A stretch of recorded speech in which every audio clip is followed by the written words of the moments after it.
नमस्कार मेरे भाइयों और बहनों।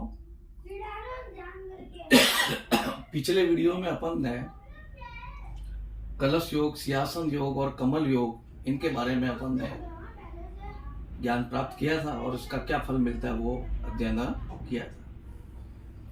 आज अपन ज्योतिष में अन्य जो योग है, 4 योग, उनके बारे में अपन अध्ययन करेंगे। वो योग कैसे बनते हैं और इन योगों का क्या फल जो है वो मिलता है।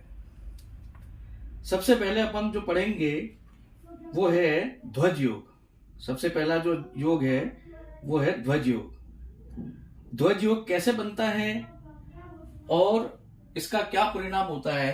तो ध्वज योग पहले तो कैसे बनता है।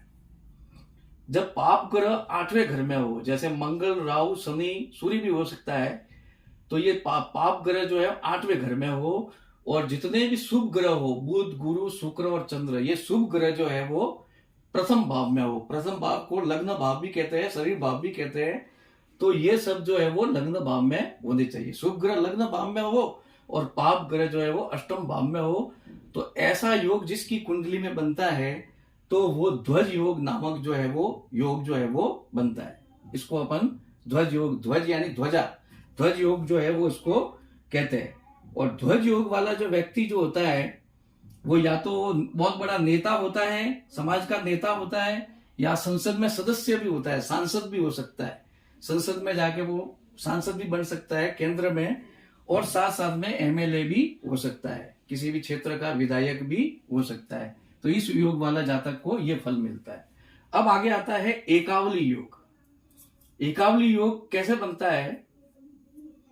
एकावली योग जो है या तो लग्न से शुरू करके या लग्न के पास में किसी भी दूसरे भाव से शुरू करके, जब सभी 7 ग्रह हर एक भाव में हो, 7 स्थान में हो, तो एकावली नामक योग जो है वो बनता है।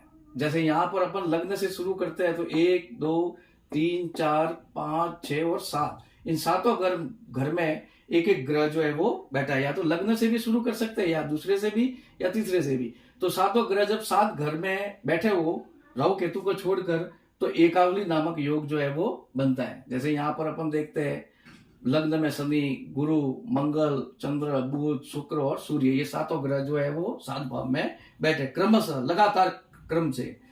और ऐसा एकावली योग जिसकी कुंडली में बनता है वो जातक या तो महाराजा बनता है, या किसी क्षेत्र का मुख्यमंत्री बनता है, किसी राज्य का मुख्यमंत्री, या फिर अपन कह सकते हैं किसी भी राज्य का राज्यपाल भी जो है ऐसा व्यक्ति बनता है।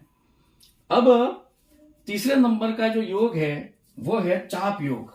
चाप योग, चाप योग कैसे बनता है। तो जब शुक्र तुला राशि के अंदर होता है, जब शुक्र जो है वो तुला राशि में हो, साथ में मंगल जो है वो मेष राशि में हो, और गुरु जो है वो अपनी खुद की राशि में हो। गुरु की 2 राशि स्वर राशि है, एक तो मीन राशि है 12वीं और एक धनु राशि है 9वीं। गुरु जब इन राशियों में हो, मंगल मेष राशि में हो और शुक्र जो है वो तुला राशि में हो, जब ये ग्रह अपनी अपनी राशि में स्थित हो और अच्छे फल में हो, तो अपन कहेंगे कि चाप योग जो है वो बनता है। और चाप योग वाला जातक भी राज्य के क्षेत्र में, सरकारी क्षेत्र में उच्च पद जो है वो प्राप्त करता है। वो भी सरकारी क्षेत्र में कोई ऊंचा पद जो है वो प्राप्त करता है। अब आगे का जो योग है चौथे नंबर का है वो है दंड योग। दंड यानी एक प्रकार से दंड देने का योग। जब सभी ग्रह यानी 9 ग्रह कर्क राशि में, मीन राशि में, और साथ साथ में कर्क राशि में, मिथुन राशि में, मीन राशि में, कन्या और धनु, इन 5 राशियों में स्थित हो। जब 9 ग्रह इन 5 राशियों में स्थित हो। कौन कौन सी 5 राशि है। कर्क राशि, मिथुन राशि, मीन राशि, कन्या राशि और धनु राशि। जैसे अपन यहाँ पे देखते हैं 9 ग्रह, 1, 2, 3, 4, 5, 6, 7, 8 और 9 ग्रह केवल इन्हीं राशियों में स्थित हो।